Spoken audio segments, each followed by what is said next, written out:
Hello জনগণ, কি অবস্থা সবার? কেমন আছেন জানাবেন। আজকে শুরু করব একটা রেসিপি ভিডিও নিয়ে। আশা করি আপনাদের ভালো লাগবে। ভালো লাগলে ভিডিওটি লাইক, কমেন্ট, শেয়ার করতে ভুলবেন না। তো আজকে আমি রান্না করব হচ্ছে গরুর ভুঁড়ি বা বট। এটা ছাগলেরও হয়ে থাকে। এটা বাংলাদেশের খুবই একটা ফেমাস খাবার। কম বেশি বাংলাদেশের সবাই এটা পছন্দ করে থাকে। আমারও এটা খুবই ভালো লাগে। তো ভুঁড়িটাকে আমি মাংস রান্না করার যা মশলা লাগে সব মশলা দিয়ে কষিয়ে নিয়েছি।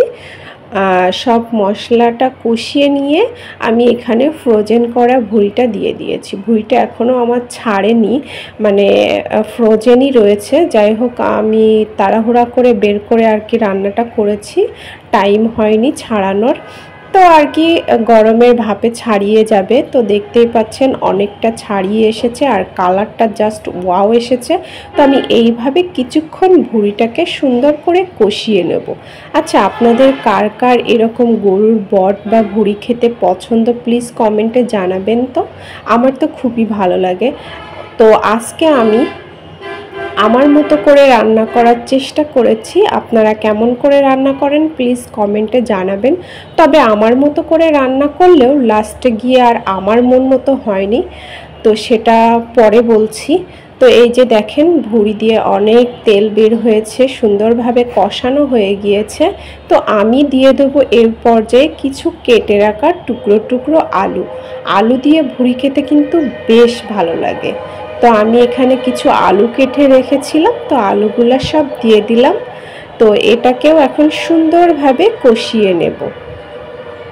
তো এটা ছিল হচ্ছে আমাদের কুরবানি ঈদের ভুঁড়ি। তো এখনও রয়ে গিয়েছে, এটা হচ্ছে গরুর ভুঁড়ি ছিল, এখনও আছে ছাগলের ভুঁড়ি আছে।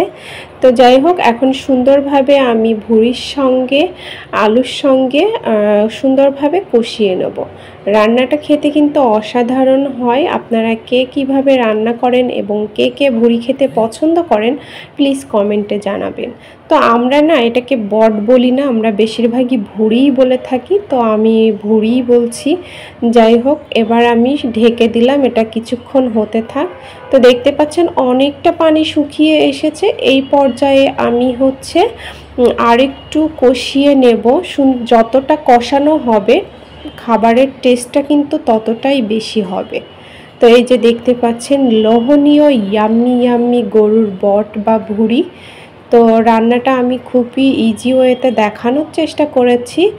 তো আপনাদের যদি ভালো লাগে প্লিজ ভিডিওটা শেয়ার করে দেবেন। তো দেখুন আমার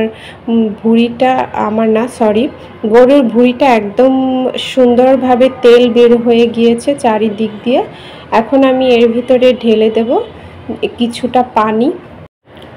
যেটা বলছিলাম, রান্নাটা কিন্তু শেষ পর্যায়ে আমার মনের মতো হয়নি।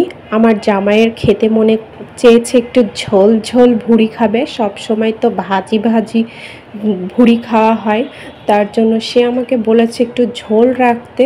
তো এটা আবার কেমন ভুঁড়ি খাওয়া আমি জানি না। যাই হোক, আমি এই পরিমাণের আর কি ঝোলটা রেখেছি। আর একটু শুকানো উচিত ছিল, সেইভাবেই আমরা খেয়ে থাকি, কিন্তু তার এইভাবে খেতে মন চেয়েছে। তো রেসিপিটা আপনাদের কেমন লেগেছে প্লিজ কমেন্টে জানাবেন।